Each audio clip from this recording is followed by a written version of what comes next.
Hello, everyone, and welcome to the webinar that Caldo and Bekal are organizing for today. I would like to take these 2 minutes that we have until 6 o'clock just to go over some guidelines for today's presentation. So today we have the privilege of having a representative from Bekal with us that will be able to explain a bit better about the scholarship that they offer for Paraguayan students that want to study abroad. The presentation will take place at the beginning, so you will hear from Rebecca Ortega from Bekal some information about the scholarship that the agency offers. And after the presentation, that should last around 15 minutes, we will have a period for questions. The questions, you will be able to write them down on the right side box that you will see on your screen where you can chat. So all the questions need to be written on that chat box so that we can then read them and reply accordingly. After the presentation from Bekal, Caldo will do a presentation about its services and universities. And at the end, we will also have a moment for questions and answers.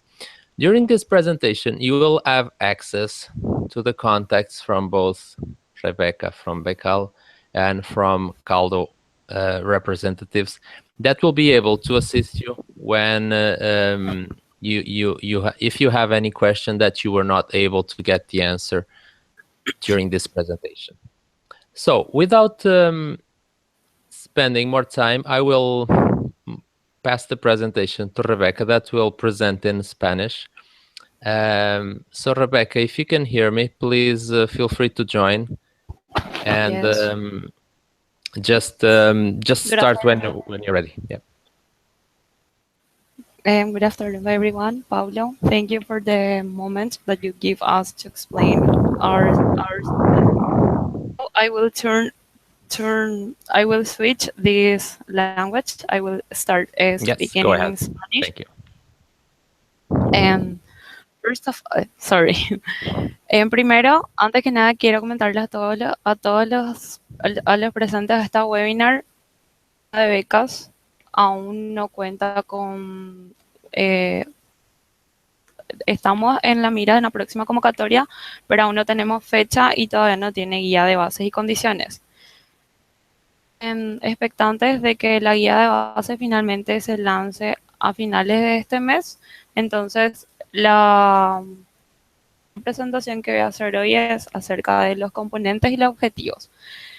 Para los que no conocen, el programa de becas de posgrado en el exterior, objetivo el poder generar y contribuir conocimientos, aumentar los niveles de generación y aplicación de conocimientos en todas las áreas de ciencia y tecnología.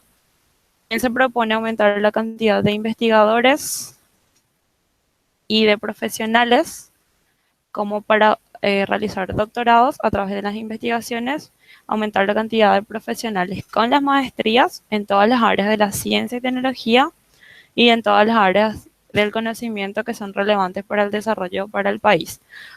De igual modo, aumentar la cantidad de educadores, contribuyendo con maestrías en educación y en entrenamiento en diversas áreas del conocimiento relativas a la educación.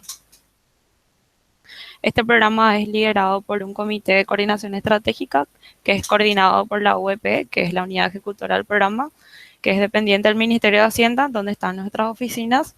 Está directamente vinculado con el MEC, el Ministerio de Educación y Cultura, el CONACYT, la planificación y el fondo que es financiado por el Fondo para la Excelencia en la Educación y por el Banco Interamericano de Desarrollo a través de un préstamo. Los tipos de becas que se pretenden financiar son doctorados, que ya mencioné, que son dirigidas a todas aquellas personas que están en... Yo, Pablo. Para todas aquellas personas interesadas en las áreas de la ciencia y tecnología, como pueden ver en los slides, de vida va a ser la continua investigación y la docencia a través de transferencia la transferencia de todos los conocimientos. Para investigadores en ciencia y tecnología, al igual que los doctorados, está vinculado, son maestrías para todas las áreas del conocimiento según el manual de Frascati, que van a poder encontrar pueden buscar manual de Frascati y se priorizan 4 áreas que son las ciencias naturales, ingeniería y tecnología, medicina y salud y ciencias agrícolas. Todos los programas de maestrías para investigadores en ciencias conducentes a un doctorado. Esa es la diferencia con las maestrías para profesionales, que son maestrías para profesionalizar en ciertas áreas para de las universidades y centros de investigación y desarrollo. También se enfocan en las áreas del manual de Frascati, que son las 4 que acabé de mencionar. La de medicina y salud tenemos una consideración distinta que son de subespecializaciones, ya que los médicos no realizan subespecializaciones. Next slide, please. Para profesionales en otras áreas que nos basamos en el libro blanco del CONACYT, que también pueden buscar y pueden descargarlo en la página del CONACYT. Los 4 sectores que son priorizados por el CONACYT son los productivos, los sociales, las tecnologías transversales, siempre y cuando todas estas áreas y todos los programas de estudios que el postulante elija sean el desarrollo del Paraguay conforme a lo que dice el Plan de Desarrollo 2030 de la STP, que pueden encontrar en la página de la STP. Next, please. Y por último, el último componente son las maestrías para profesionales en educación, que está dirigida a todas las personas que están interesadas en los estudios de educación para que contribuya al sector público, privado, subvencionado del país.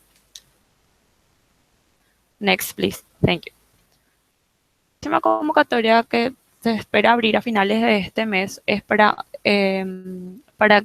iniciar programas de estudios del siguiente año, a partir del siguiente año, y según todos los criterios establecidos en la guía de bases, que es la para cargar las guías de bases anteriores, y la universidad tiene que estar conforme al menos uno de los siguientes rankings que pueden ver ahí, que es el QS World University Ranking, the Times Higher Education y el Academic Ranking of World Universities. Estas universidades a las cuales están postulando tienen que estar mejores. Y la edición tiene que ser en su última a la fecha del lanzamiento de la convocatoria. Como ya mencioné, estará habilitada para iniciar programas de estudios en el año 2017 en adelante, o para continuar o iniciar programas de doctorado, ya que los programas de doctorado son un poquito más largos. Los requisitos básicos para poder postular, como ya saben, este es un programa para fortalecimiento del país. El postulante tiene que ser paraguayo o naturalizado. Años, la persona tiene que tener, para programas de maestría, tiene que tener 35 años cumplidos, y para los doctorados tiene que tener hasta 40 años cumplidos.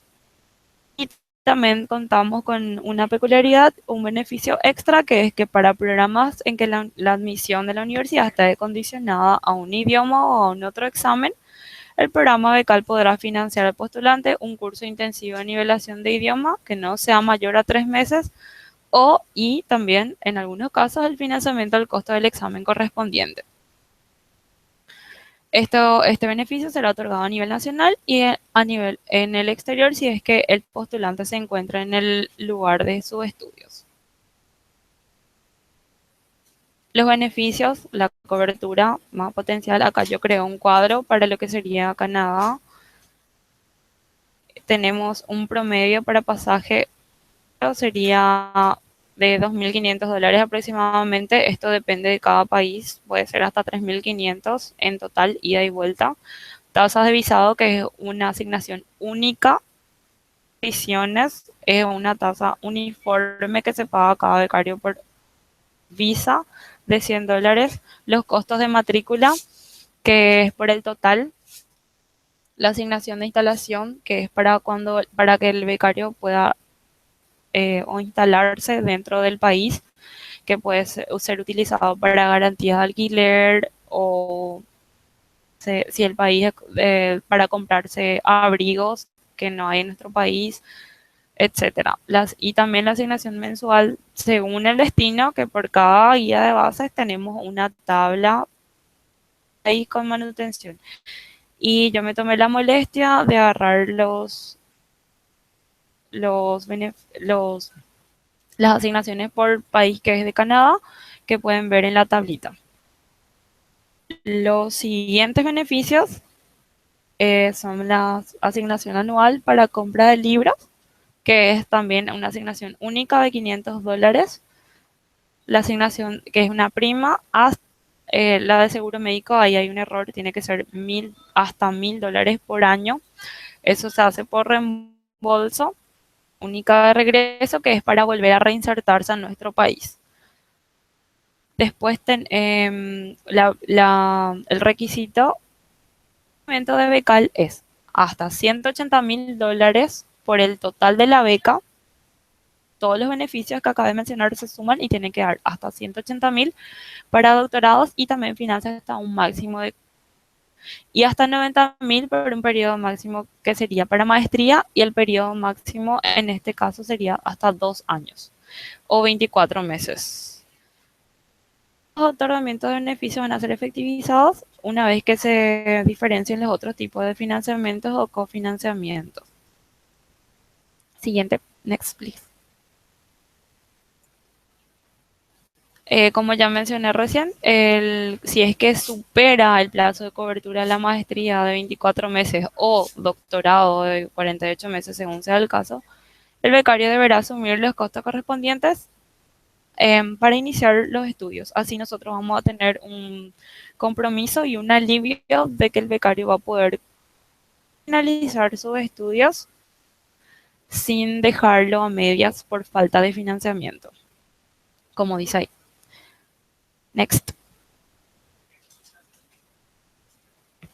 Las obligaciones y la retribución para cada becario sería el retorno al país, permanencia de 5 años. Esto nosotros vamos a estar teniendo un proyecto o un programa de reinserción que todavía se está trabajando en ello. Ahora estamos teniendo los primeros becarios que están retornando al país, los que ya terminaron un año de maestría, viendo la mejor forma de hacer una reinserción al país, y para que los becarios que renunciaron a sus trabajos puedan tener una reinserción laboral acorde a sus estudios y acorde a todo lo que puedan contribuir y retribuir al país.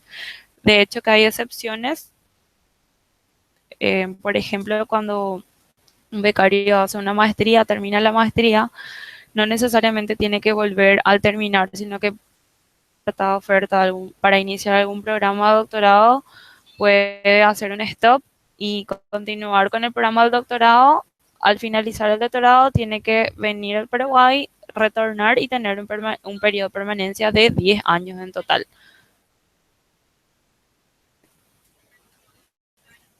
Hasta ahora tenemos becados a casi 800 personas, contados con los becarios de las agencias especializadas, contados los docentes, contados con los de la primera, la segunda, la tercera convocatoria, en más de 24 países. Entre ellos, los becarios están en las mejores 40, en casi 40 mejores universidades del mundo. Están distribuidos en varias universidades y varios países.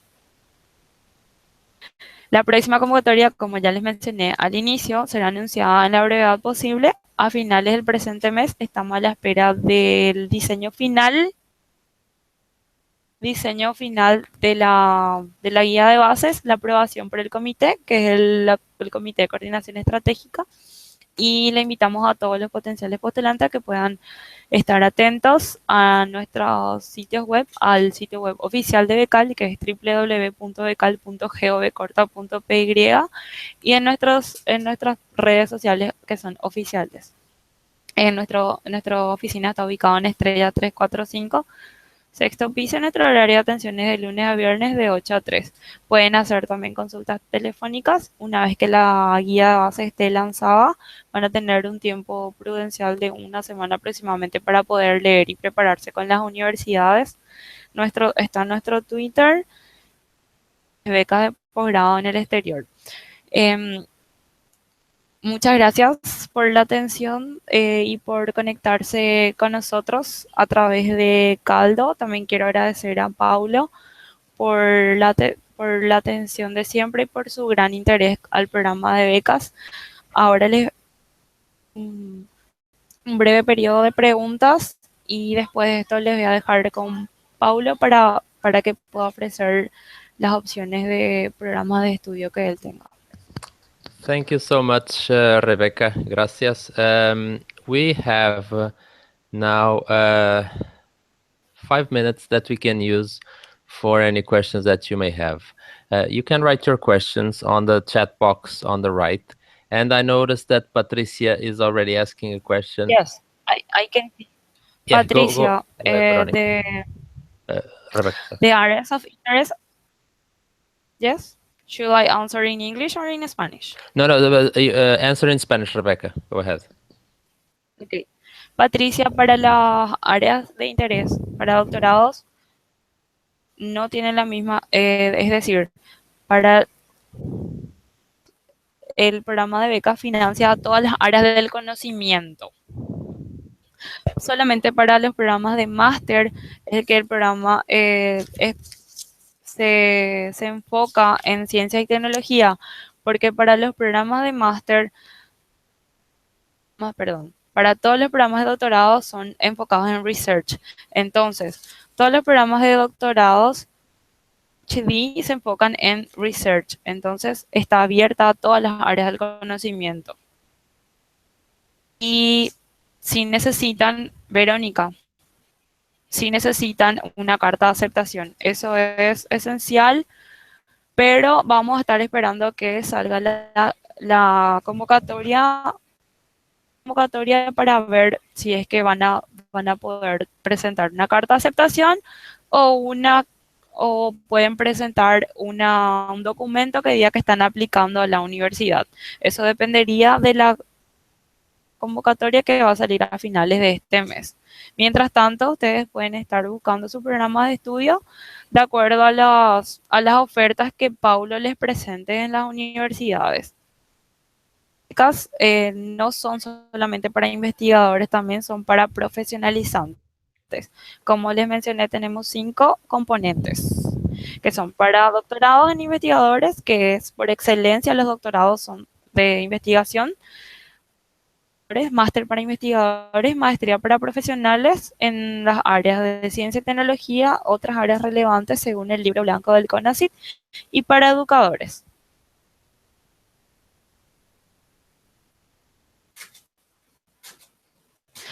El postulante, Patricia, el postulante puede aplicar tranquilamente desde el extranjero porque todas las aplicaciones se hacen a través del sistema de postulaciones de instrumentos que es el SPI.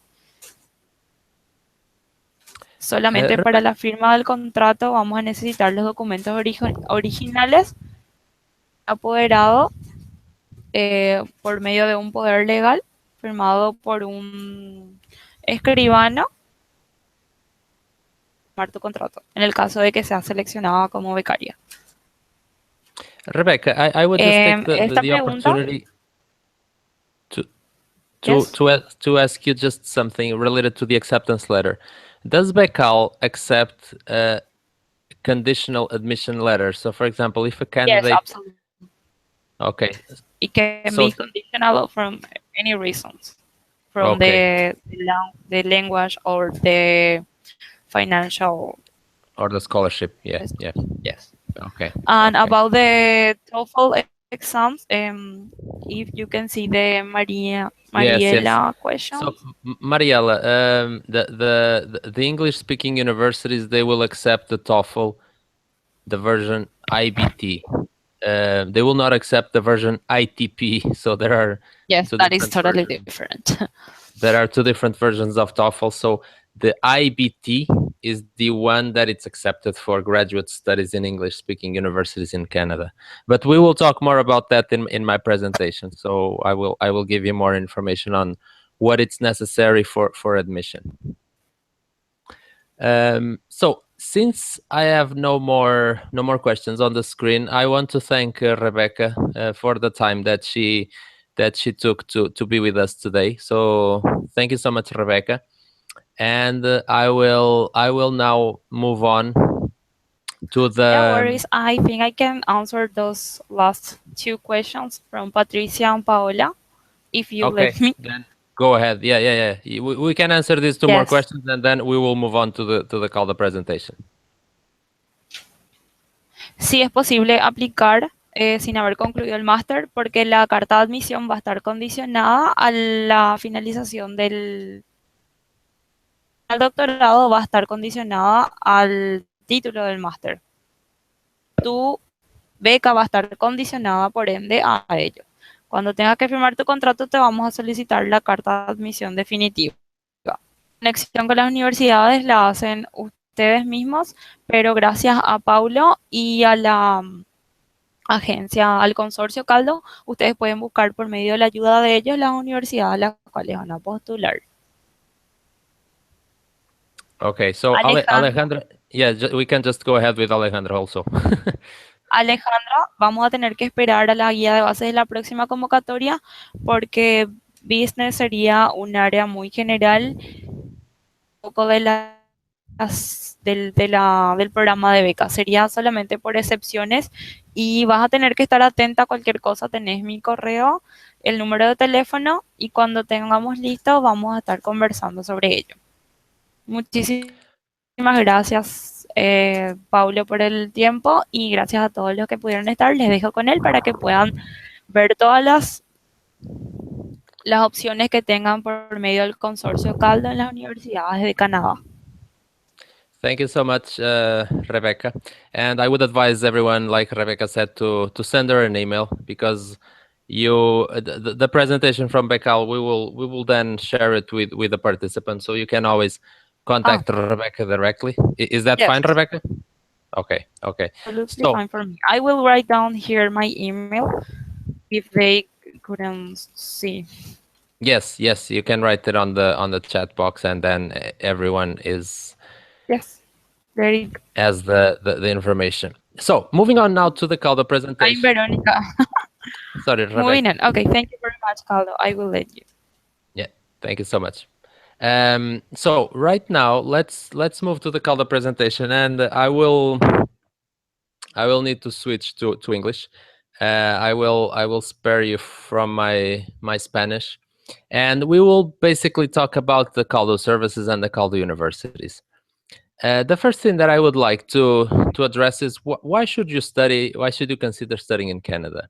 One of the great things about Canada is the fact that it's a country that invests a lot in education. So the universities have a lot of resources that they can apply to research. So in this case, universities have state-of-the-art laboratories, and they have professors from all over the world that do research in very different fields. Canada is also a country that it's bilingual, so it's a country that has French and English as official languages. So you can choose to study either in English or in French.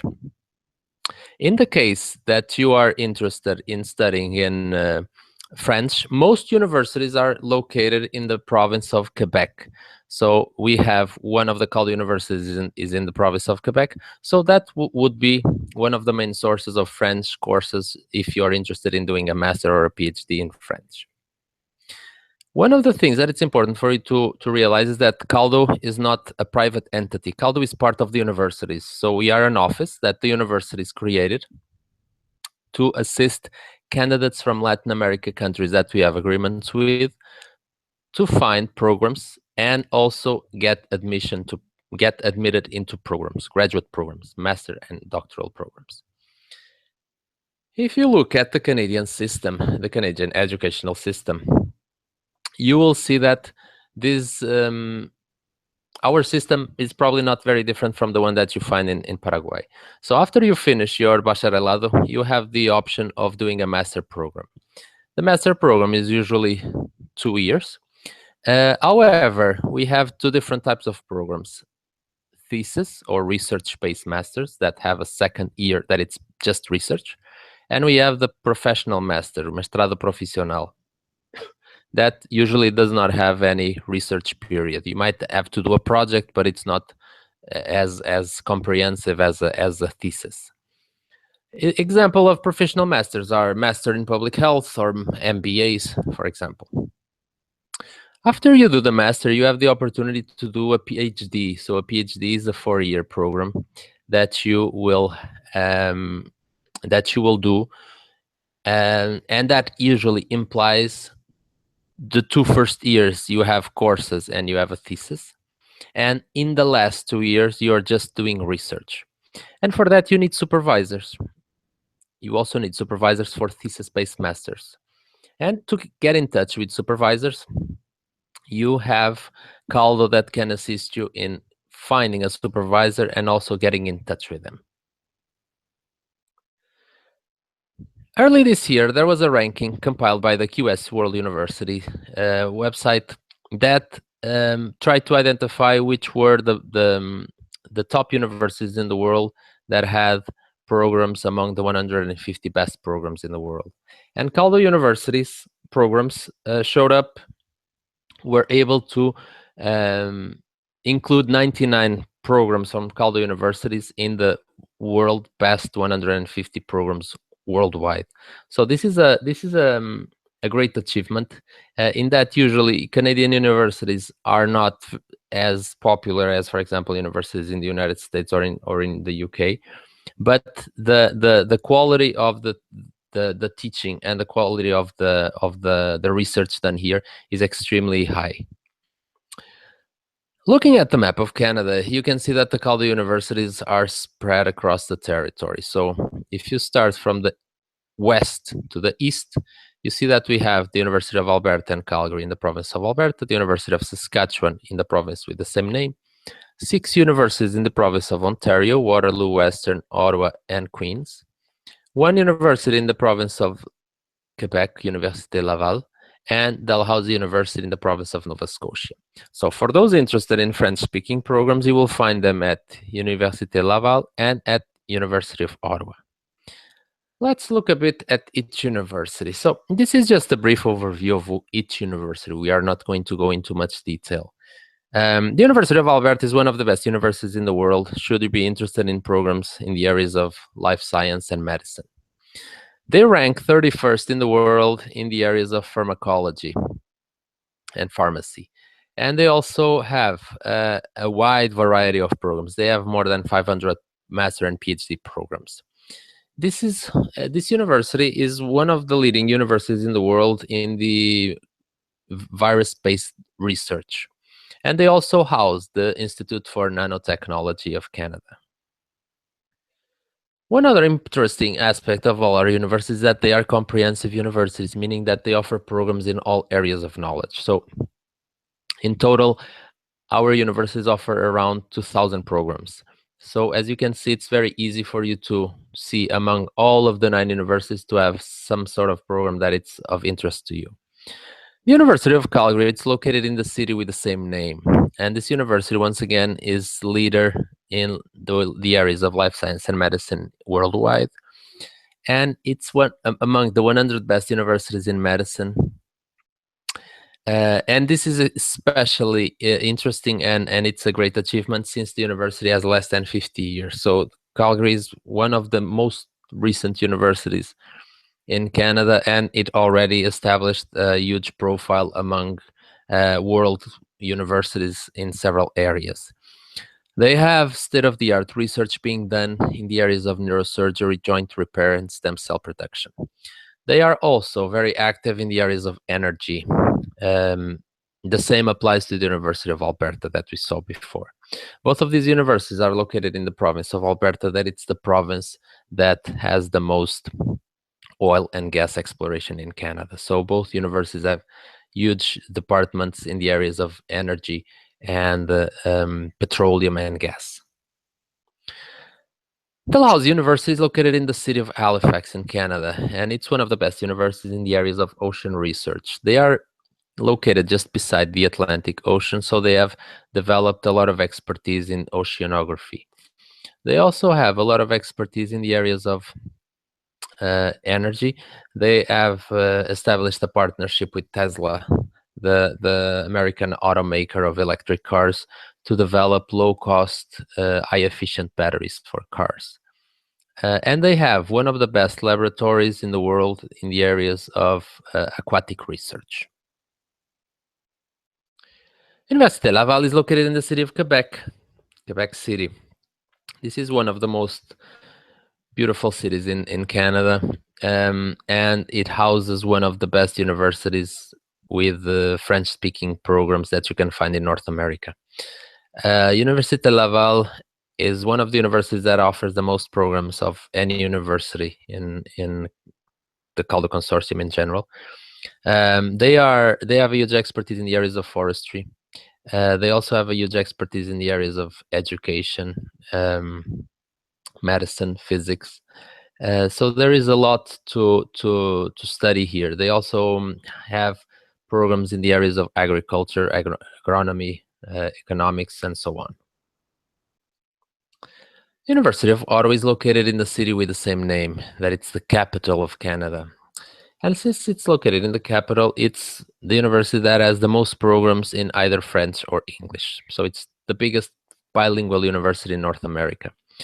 They have a huge expertise in the areas of life science and medicine, and they are home of several state-of-the-art research centers, such as the Center for Extreme and Quantum Photonics, that it's one of the best in North America.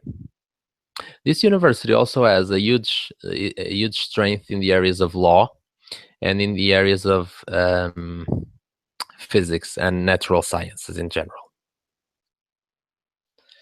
Queen's University is located in the city of Kingston, Canada. This university has a huge expertise in the areas of geography and area studies.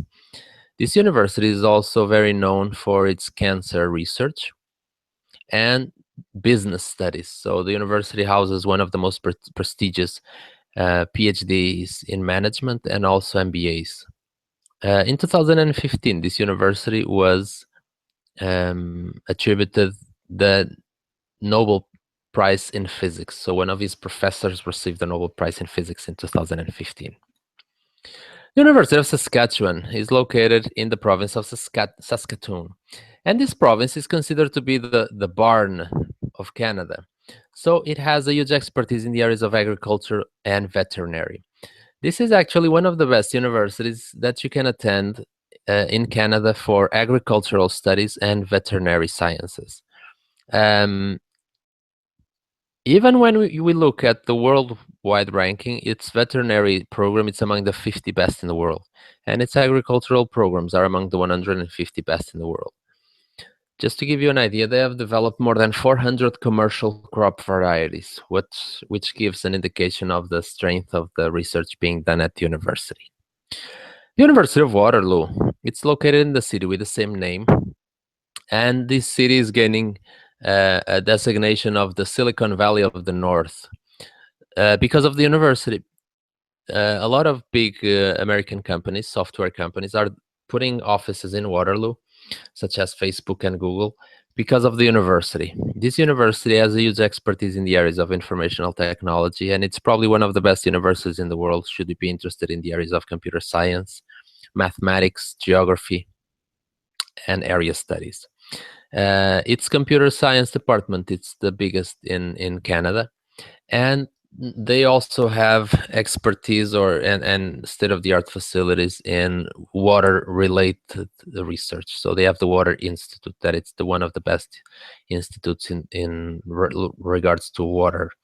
The only thing that you will not find in Waterloo are medicine programs or programs related to medical school, because they don't have a medical school. Western University is located in the city of London in Canada. And this is one of the best universities in the world in the areas of geography, medicine, statistics, chemical engineering.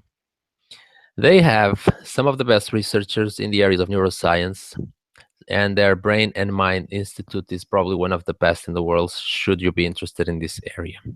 They also are home to the world's first hexagonal wind tunnel. So they have also state-of-the-art facilities for the field of engineering.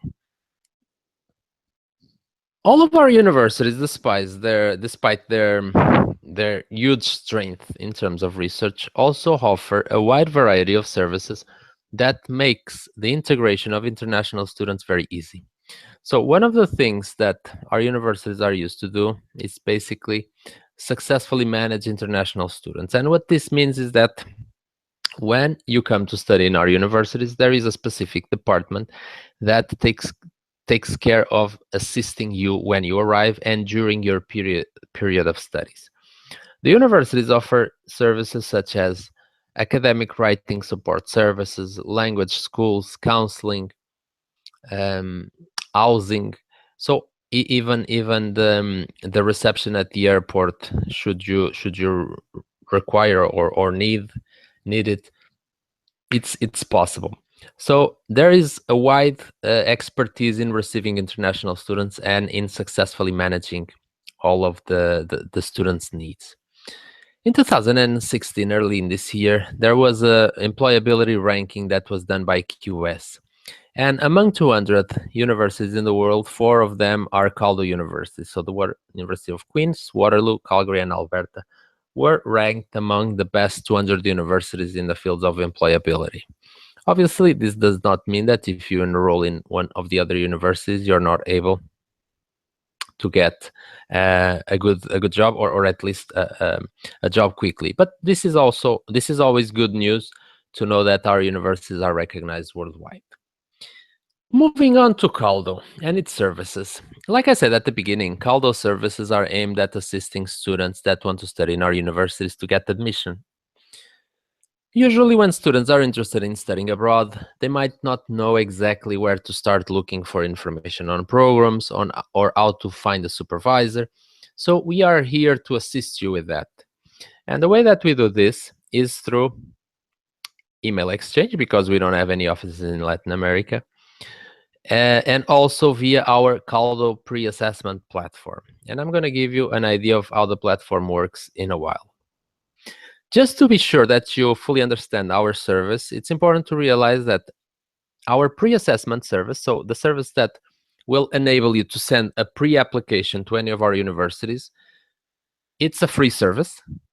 It's a service that it's available to students that are interested in applying to a scholarship in your home country. So for example, if you are wanting to apply to the scholarship from Becal, you are automatically eligible for this service. You need to submit some documents so that we can assess your file, and the university will determine if you're eligible or not to attend the program, and also a supervisor will confirm if he would be interested in working with you or if that's not possible. The steps for the pre-assessment are basically the following. First, you need to describe what's the sort of financing that you're willing to apply, that you're interested in applying. So we have several partners in Latin America, and in Paraguay we have Becal. So if you're telling us that you are interested in applying to the scholarship from Becal, automatically we are good with that. So we will accept that information, and you are eligible to submit a pre-application. The documents that you will require for that pre-application are your academic CV, a suitable language proficiency test, that can be the TOEFL, IBT, or the IELTS academic for English courses, or the TFI, the DALF, or the DELF for French programs. The transcripts that you had in your bacharelado or in your master. So the transcript is the certificado de notas, is the document where you have all the grades that you, all the courses, the disciplines that you attended, and the grades. We don't need the diploma. Also, you will need to submit a statement of research interest. This is basically a 1 to 2 page document where you will write about the type of research that you are interested in doing so that the supervisor can read it and confirm if there's a match between you and him in terms of research interest. In our website, we have a lot of resources that will assist you with all of these documents that I will show you in a while. Also, you will need to identify a supervisor if you're interested in studying either a PhD or a thesis-based master. And you will submit all of that information via our platform at apply.caldo.ca. I will now share with you our website so that you're able to see how does the platform works. So just a moment, I will just move on to share the website. So if you go to our website, this is basically what you will see. It's the landing page. And you see this big button here, start the application process. Once you click on this application process, this window will open. I strongly suggest that you read this information and that you see the video here, that it's available here. You will then create a new account, and once you have all of the information available, you will click login. Once you're logged in, you basically are on the landing page. This page, you will just need to click start or continue your graduate application, and you are taken to the main form. So this is a very straightforward type of form. On the first block, you have just personal information, that it's basic information. Then you will have the academic background block. In here, you will put all of the studies that you did before. So bacharelado, diplomas or certificates, masters, or eventually if you've done a PhD. So you will put all of that here, and you will describe where you obtained it and the date. Then we will move to the documents that you need. The documents that you need, like I mentioned, are the transcript, so the certificado de notas. This document should be in the original version and translated into English or French. So the translation for this pre-assessment, if you're able to have it from the university, so if the university is able to give you an English version of your certificado de notas, that's the ideal situation. If not, you can also do the translation yourself and submit it, because this is just a pre-screening.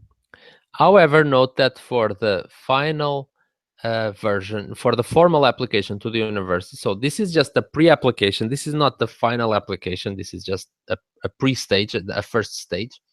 However, when you're formalizing an application with a university, you will need a translation from a certified translator from Paraguay.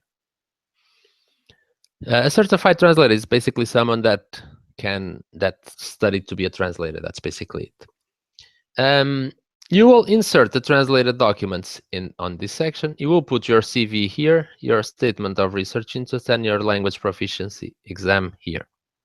If you don't have one, please just upload a document saying that you will do the test in a few weeks or months, depending on what's your situation.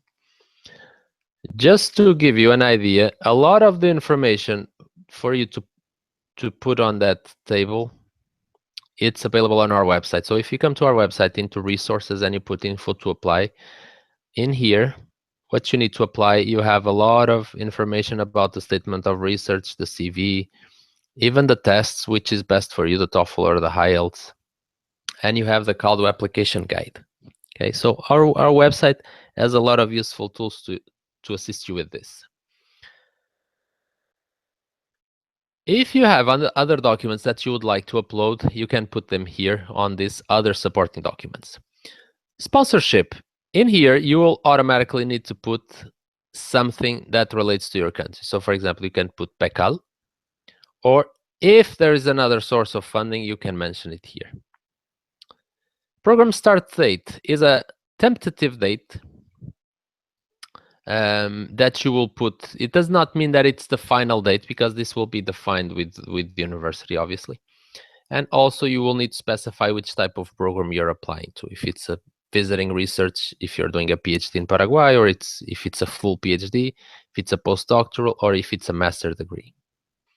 And then you will get to the program of interest.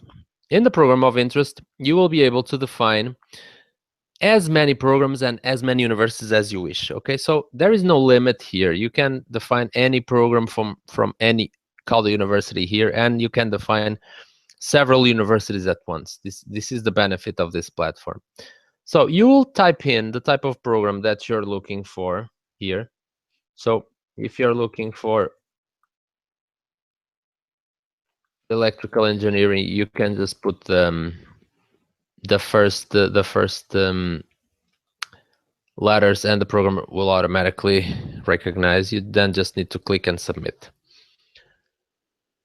Please note that, as I mentioned before, you will need to mention a supervisor if you're wanting to apply to a thesis and a PhD. Okay, so this is a mandatory thing. You cannot submit this without supervisors, unless you're applying to a course-based master that does not have any research.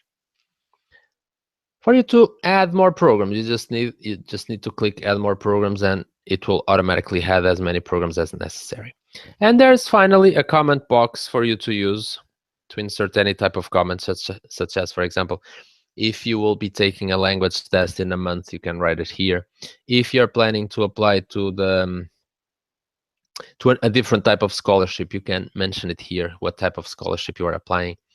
But please note that this platform is only available for candidates that are coming with financing from their own country. If that's not the case, then this platform is not for you.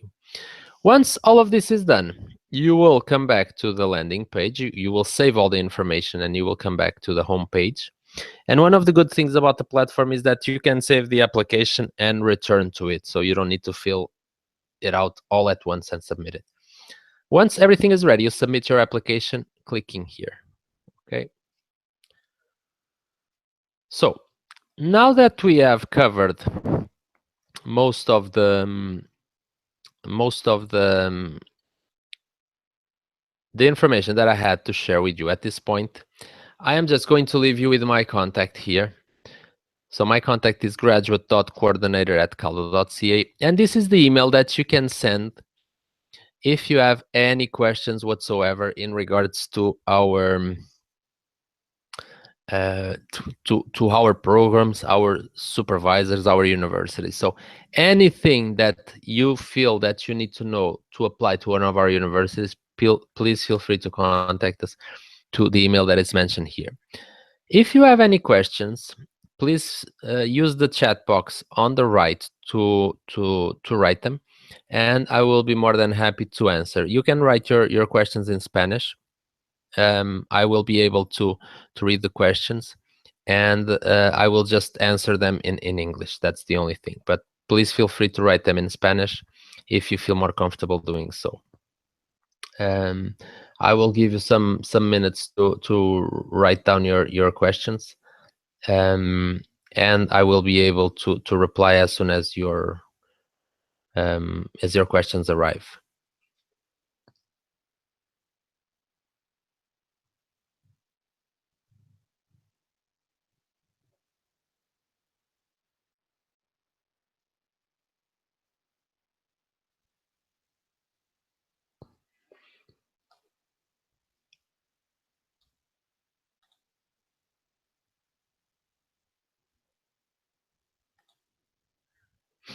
So Patricia is asking, if the last studies performed 2 years ago were in English, is it necessary to present a language proficiency test? Patricia, that's an interesting question, because in fact, if you have done a specific number of credits in an English institution, our universities might not require you to do the English test. So depending on how many credits you did, you might not need to do the test. However, we can only assess that once you submit your transcripts. So I would advise you that if you're interested in applying to one of our universities with a scholarship from Becal, please feel free to input the transcript from the university where you studied in English, and we will be able to confirm if that's suitable for waiving the test, the English test. Dino is asking, we will never need the diploma from our bachelor or just the pre-screening from Caldo. So Dino, usually the diploma, it's not a document that it's necessary. What the universities need is the transcripts, because the diploma only say that you did the specific program, but it does not give any indication as to what were the grades and the courses that you took. So I would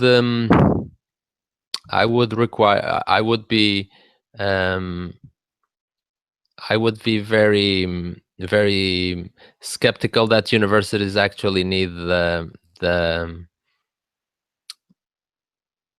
diploma.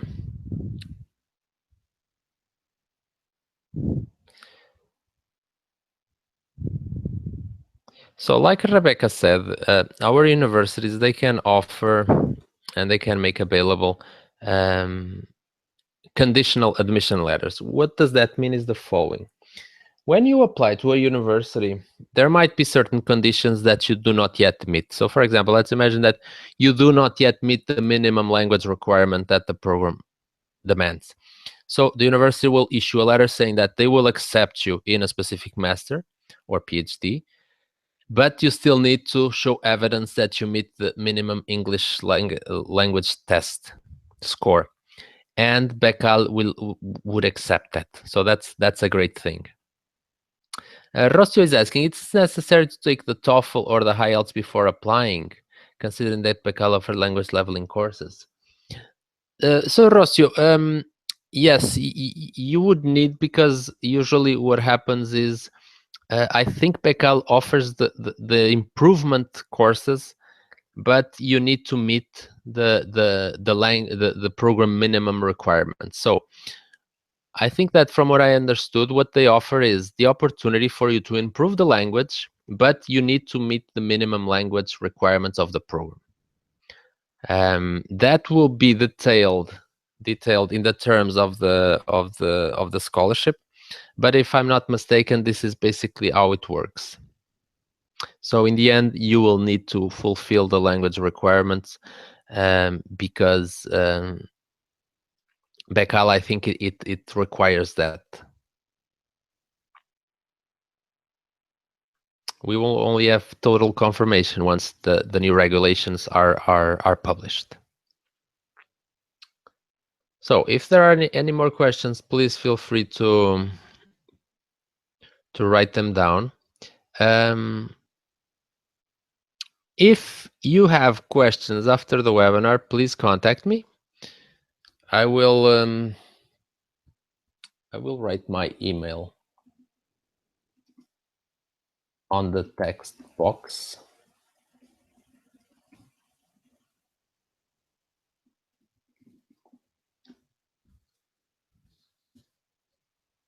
So Dino is asking, I don't see the GRE as necessary input for the pre-screening application, but Waterloo asks for non-Canadian or US students. How do you submit the results? So Dino, the GRE, it's not required for all programs. Only a few programs require that test. For the GRE and for other documents, like I mentioned, there is a section in our website that states other supporting documents. So let me just see if I can go back to the platform, and you will include the GRE in the section that says other supporting documents. So I think you can see now the platform. So as you can see, where it says academic records, you have the last box is called other supporting documents. You would put GRE tests or any other test that it's not included here on this file. You can have as many files as needed. Okay, so this is how you would do it. Patrice is asking about the CV style. I'm glad you asked about that, Patricia, because in our website, you will be able, sorry, just a moment. You will be able to see an example of a CV. So if you look on our website, you have how your academic CVs should look like, and you click here and you are forwarded to you will be able to have access to a PDF document that basically has a detailed description of how a CV should look like. Okay, so there's a lot of useful resources in our website that will most likely answer a lot of questions that you have. We also have a lot of website links. So for example, we have one for the immigration website. We have one for how much money you need. We have one about cool things about Canada. So there's a lot of good information here that you can use for your application.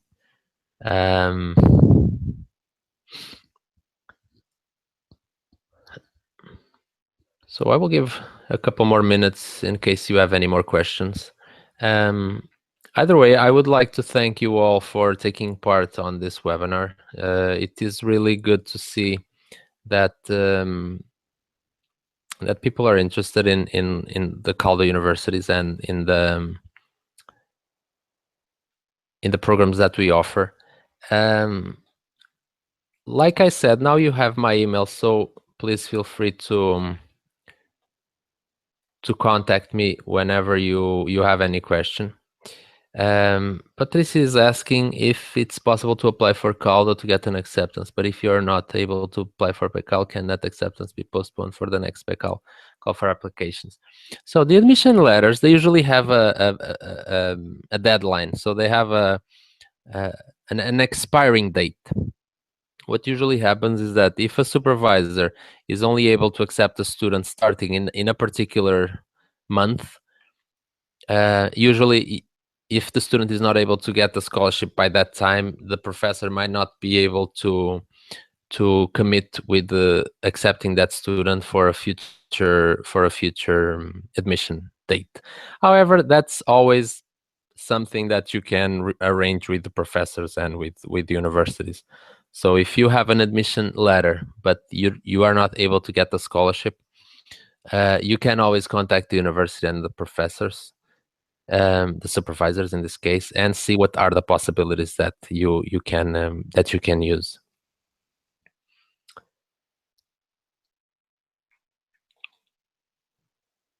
So I will now leave you with the information that tomorrow I will be sending out the presentations to all of you, and you will also receive the link for the presentation so that you can review it.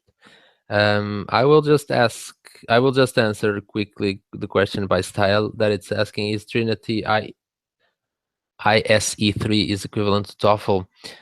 Style, I don't have any indication on that test, to be honest. So I cannot tell you. I have never heard about that test.